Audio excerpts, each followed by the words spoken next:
What is up, Raider Nation? Welcome back to the LV Raider 10 YouTube channel. Today we are going to go over the game preview that the NFL has every single week, just like we do every single week. For week number 7, the Raiders versus the Rams. The Raiders coming back for their second time in LA this year. Everyone knows that the Raiders have a huge following in Los Angeles, which includes me. And I hope Raider Nation is all going to be at SoFi on Sunday, because damn, do these Raiders really need the support from the fans more now than they ever have. But let's go ahead and get into the preview. This is what they call an official certified hood classic. If you don't know, now you know. LA Rams at home coming off a bye week. The Raiders roll in from Vegas after crapping out against the Steelers. O'Connell delivers it downfield, and he delivers it to the other team. Dante Jackson with the pick. The wheels have come off for the Raiders. Okay, so Farva wasn't the answer. Raiders. All right, before we actually get into the thick of things here, I feel like I kind of missed something in the intro real quick, and that is the big topic of this past week, which was the trading of Davante Adams. Now, if you follow me on social media, you will see my thoughts over on my TikTok and on my Instagram of what I thought overall about that trade and the positive and negatives for both parties. With the Raiders, that means we're going into another game with an offensive weapon down. Of course, Davante Adams hasn't been playing for the past couple of weeks with a hamstring injury, and last week we didn't have Jakobi Meyers. So I'm hoping that Jakobi Meyers can actually play this week, because we definitely need some kind of offensive output, because we needed it last week against the Steelers. Last week it just looked like the Brock Bowers show, and we all love Brock Bowers, and I want to continue to see him do good. But obviously he can't do it by himself. And then on the defensive side, there's been a lot of trade talks about Max Crosby, and I don't really want to get into that right now, but he also cannot do it by himself. We are down 3+ starters on defense, and that hurts a lot. But let's go ahead and see what they talk about here on the preview. Raiders went with Aiden O'Connell last week at quarterback. Results not that different from when Uncle Rico ran the ship. Sub-80 rate, only 5.7 an attempt, 1 touchdown, 1 pick. This is a 3rd and 17 for Las Vegas. Deep drop. O'Connell, the dump off doesn't work.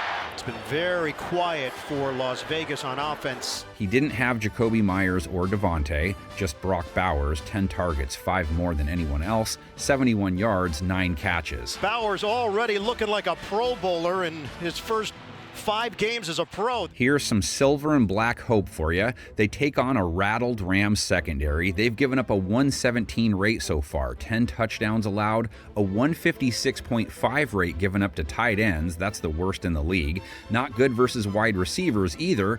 Cornerback Tre'Davious White has allowed 4 touchdowns. His rating allowed near 140.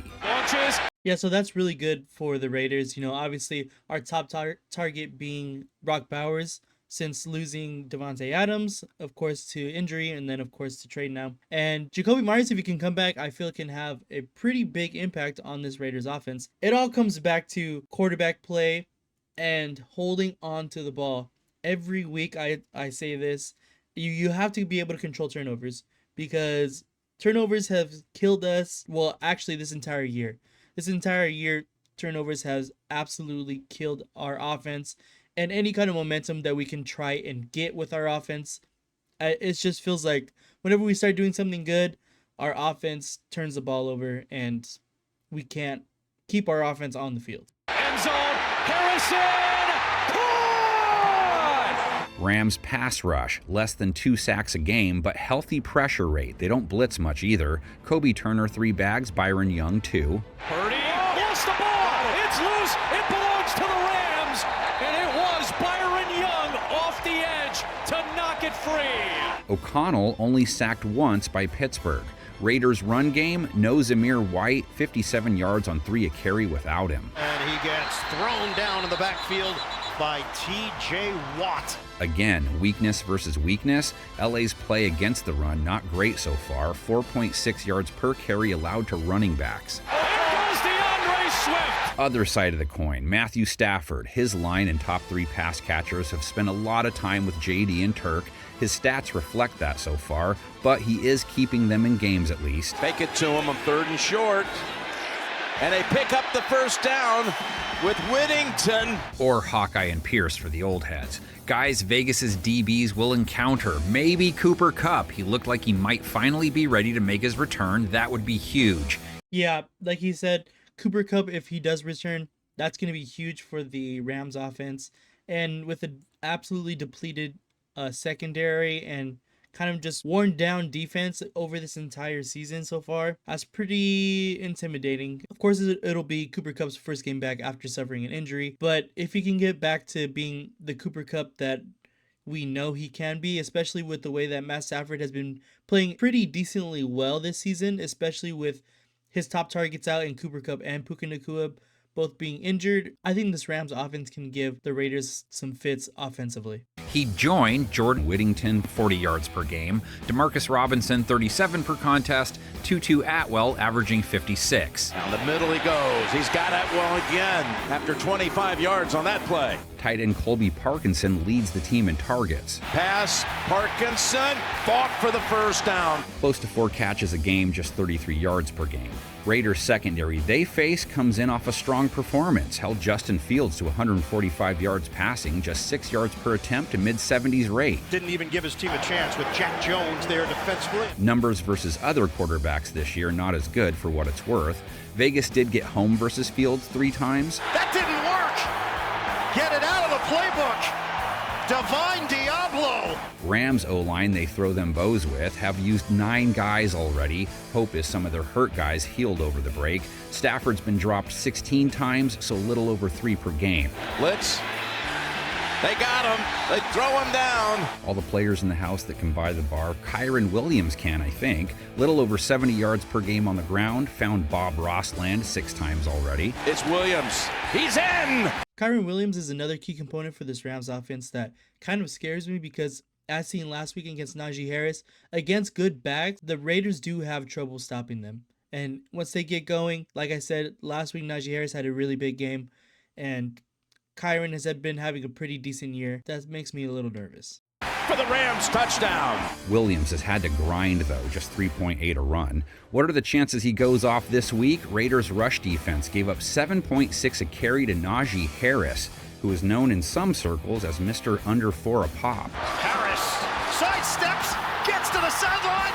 Najee Harris dives for the pylon. Maybe the Rams wait till Saturday and announce they're bringing in Gus Swayze to start the game. It worked before, right? Can the Raiders tie up the all-time series? Rams up 8-7. Very first Battle for Los Angeles was a gem, not a kick-A rock song, right? Know the year? Vince Ferragamo versus Jim Plunkett. They combined for 6 interceptions. Crazy back and forth game, though. 1982, Marcus Allen runs in his 3rd touchdown of the game late in the 4th to win it 37-31. The 10, the 5, he darts into the end zone.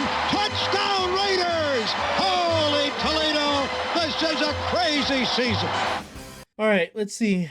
E. Edholm has us losing 23-20, just like everybody else has us losing. Man, it's really tough. I don't think the Rams are a great team, but the Raiders are definitely not a good one either. I think a big X factor here is if Cooper Kupp does end up playing, I think that will definitely edge the Rams over the Raiders. But whenever the Raiders are an underdog team, they always overperform what everybody thinks they're going to do. So it's kind of a toss-up for me. I think the Rams do have a better team as of right now, and especially if they bring in Cooper Kupp, I think they do have a better team, especially with our offensive woes and our turnover differential. It's really hard. I'm going to go ahead and say I think the Rams do win this one. I hate saying that the Rams are going to get a win in LA over the Raiders because I was there for the last time that they played on that Thursday night with Baker Mayfield, and that was absolutely heartbreaking. The whole stadium was full of Raider fans, and man, I'm hoping that they can do the same thing because we definitely need these Raider fans to show up this week against the Rams, show some support. You know, the Raiders have been going through a lot, but I do have actually the Rams pulling up and winning this game. And that'll do it for the preview for this week. Raider fans, all I gotta say is this season has been absolutely insane. Obviously, the whole thing with the Davante Adams, we can finally move past it now, though. And let's look forward to the rest of the season, what we can build upon this season. Obviously, we have a lot of things to fix, but let's start right now with the Rams. Let's show up in LA. Let's show up that, you know, even while the Raiders are down, the Raider Nation is still alive and well. And thank you, Raider Nation. Just win, baby.